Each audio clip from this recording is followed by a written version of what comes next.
Well, obviously an opener, you always hold your breath, and excited to see the players that you've seen play in the past, see the growth that they've made, and then also to see the new guys step into roles that they've been doing in practice, but they haven't been with live bullets. So I thought today was kind of a little culmination of all that. And I think, when we came into the game, we obviously have a plan in mind, offensively, defensively, and special teams. When the other quarterback wasn't playing, I think our defense made some adjustments, changed their game plan a little bit based on what they'd seen offensively.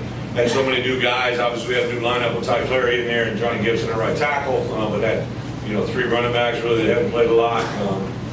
At wide receiver, had a lot of new faces, and then obviously Frank and Austin returning and playing a lot of really good football. So it was a little bit of everything. I think we hit some speed bumps in that first half, which was good to overcome, get those out of our way. As coaches, we always talk about the improvement from game 1 to game 2, and we're going to need that.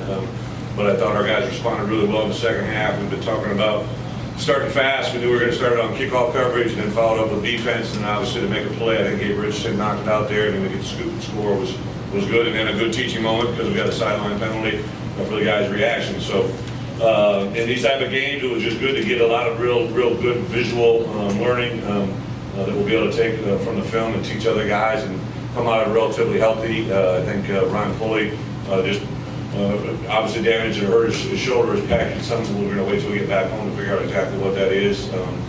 But other than that, came out of it pretty clean with everybody else. So. Other than that, we'll take this. What our plan is really to get this one out of the way. Most of the guys, the team will fly back tonight. Myself, Coach Lunny, are going to stay in the area and recruit tomorrow. But we'll put this game to the rest tomorrow. Watch the film, move into TCU preparation even tomorrow night. We'll get a good film session on them. We've already done a lot of TCU preparation, going back in the spring and in the summer and the fall camp. So we'll take Saturday, get the players a day off on Saturday. They've earned it. They've got 13 straight days, so to get them a day off is huge. We'll watch the TCU game Saturday night, add that to our scouting reports on Sunday morning, and we'll have a pretty significant practice on Sunday night, which is a 2-day jump normally than what we do for any other game. So this game playing on Thursday night, I think is really going to hopefully benefit us in our preparation for next week. So with that, we'll open up for questions. Thank you, Rick. Coach, not a bad debut for Chase. What is it about him in game 1 that he's able to step on the field? I'm kind of reserved saying anything about him. It was very easy to see once we had, on film, he's a great player. Now his level of competition in high school was a little bit different, so we didn't know how well it was going to translate. But as soon as he came to campus, the ability that he has to learn, regurgitate the game, and understand the way that we play here was quick, and you can see right away that he's going to have an impact. Knew we were going to play him. Couldn't be happier. I thought he was a little loose with the ball when he first started repping. He's really concentrated on ball security, and that was pretty good today. But as you can see, he can make a lot of things happen in a short amount of space. He's very dynamic. I think the combination of him, Devois, and David really have 3 really unique players at that position that kind of will present an operation or a preparation nightmare for our opponents, I believe. Bob, you said in camp you come up with 1A, B's, 1B, 1C. Yeah. I mean, how'd you feel it was as a rotation overall? Devois had gotten in, had a little bit of limited prep the 2 weeks prior, but was cleared and healthy for game day, so he was, I think, just needed to work off some rust. We wanted to rep him in the first half. David had never played in our system or our scheme, so it was really important to get him a lot of reps and a lot of opportunities because, as you can see, he's got great hands. He's a pass threat, really a good quick learner as well. And Chase, it was just kind of the way that I just wanted to rep him more and more to get him game ready. Obviously, David's already played in the SEC, and Devois has as well, so it was important for us to rep him. That's why we kept him in there a little bit longer. And then TJ Hammond is TJ just got cleared probably, I get screwed up because this is a Thursday, but he basically just started practicing this week he'd been out about 2 weeks, from that injury. Right down front, Trey. Yes. Surprised us a little bit with Ty Clary. Yeah. What went into him starting? Really, I think after the first week of camp, you're kind of like, whoa, this Clary kid can do some things.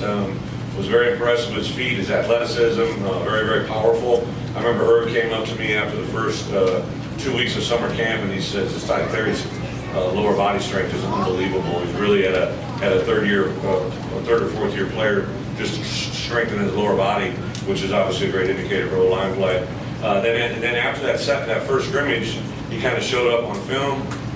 We were looking at trying to find our best five combo, beat Wall and Johnny Gibb, and play a lot of football, but we were trying to bring them along a little bit.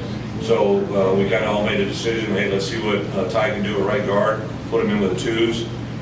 Twos were going against ones on that scrimmage, and he blocked up some of our D-linemen that we thought were pretty good players, and that's what made the move. Still didn't know if he was going to be a starter.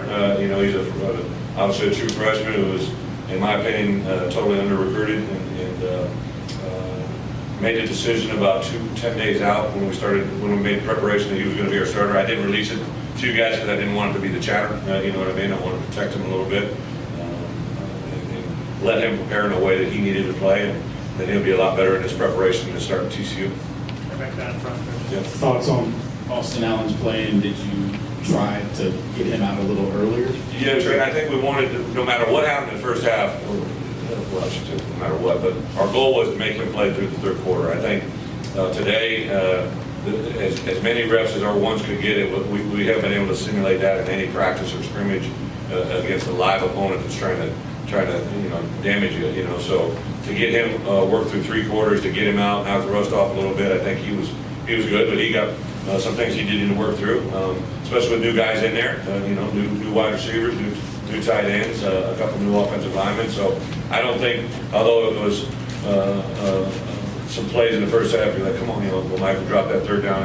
Those guys need to understand that's not just a drop pass, that's a drop possession, because that moves the chain. So, one of the things we're constantly on our guys about is football IQ in critical areas, third down. We have to raise our awareness on third down, especially offensively. What's the blitz pickup Devois had on the touchdown pass to Stewart? And you said he had knocked some rust off it. Even heard it, he missed some time. David Williams? Or Devois? Devois. No, he just, not really injured, just trying to get all those backs in there and get the right rotation. I think we might have limited him in the last scrimmage just because we knew he'd taken hits and we wanted to see what those other guys would do. But they were a big corner pressure team. You can see they're bringing a lot of pressures, new pressures we haven't seen. And I think the blitz pickup is the last thing that a running back, been very successful at that position, and without a glitch, it's always PBU pass blitz pickup that is usually the last thing a running back, he doesn't, go to college and say, I can't wait to run blitz pickup. You know what I mean? He's into, running routes and running plays, not necessarily taking on a big linebacker or somebody. So that's the last part of Devois' game, and I think he's done really well at it.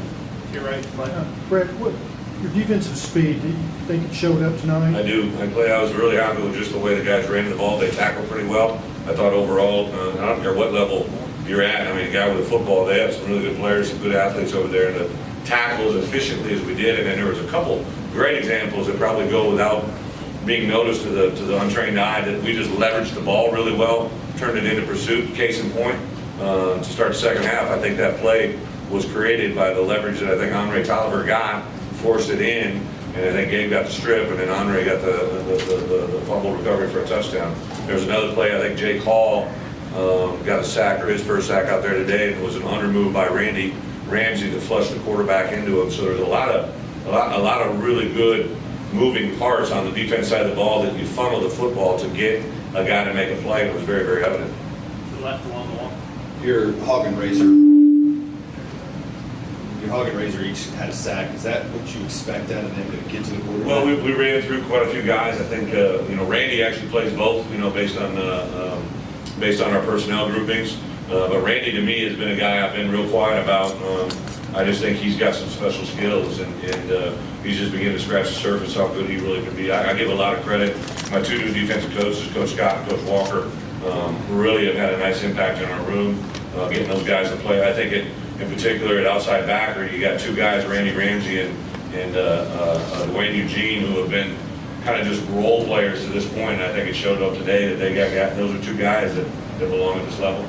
Bob, what did you think of the 3-4 debut overall? Gave up minimal points. Don't think they had a lot of big plays. Again, we put it out there to try to get our guys lined up efficiently. I don't think we had any glaring misalignments. There was a lot of really good communication out there. Played a lot of different guys at those positions, and you saw Dwayne Eugene get that sack late. I think they just thought the rotation was going to be the other way. And all of a sudden, here's a guy that they think is going to be dropping. All of a sudden, he's rushing, and it brings lots of problems. Right down front, sorry. question. Yeah. No windbreaker. No, First I went- time in how long? Went lightweight, trying to change it up. I sat on the other side of the bus too on the way here, so I really diversified.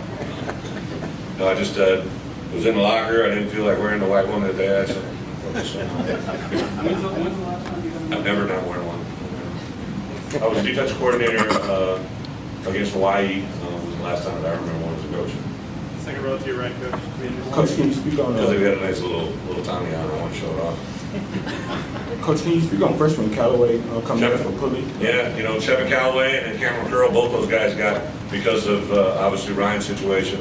We thought both of those guys, it's really a three-man rotation. Brito Tutt, Chevin Callaway, and Cameron Curl. We kind of wanted to play those guys all equally, at least going into the game. I think Cameron probably took the majority of the reps, but you know, Chevin is really the last 2 weeks come along really good. He's very fast. He's very athletic. Very conscientious young man. Very you know, attention to detail. For a freshman, he's very mature. Him and Cameron both are very mature beyond their year. Couple more. Your last coach. If Foley has to miss any extended time, do you think it will be Curl, or will that have any? You know, I think there's a couple options back there. Obviously, you know, then you also, you know, have the Swiss Army knife of our defense. You got Kay Rich too, who's played corner and can do some good things. So I think we'll just take a step back, take a look at it, see what Ryan's situation, and come up with our best personnel. Last one. Cole Kelly, his debut tonight. Can you just speak on that? Well, he probably thinks he's ready for Candy. Two completed passes and one for a touchdown. I think they were both screenplays, which we had to remind him of. But he, you know, he's a fun guy. You just saw the way the kids reacted and fans reacted. He's got a great personality, and he lowered the boom. He's not afraid of much now, but he realizes he's 6'7", 270. He put the shoulder down, which I wouldn't recommend. It was his throwing shoulder too. So we'll have some conversations about that. But I was really good. It was good to get him in. Now he went in there, you know, really with his 2-0 line. So you know, he goes in there to kind of piece that all together. I thought he owned the moment, and it was good to get him in there. Thanks, everybody. Thank you, Coach. Thank you.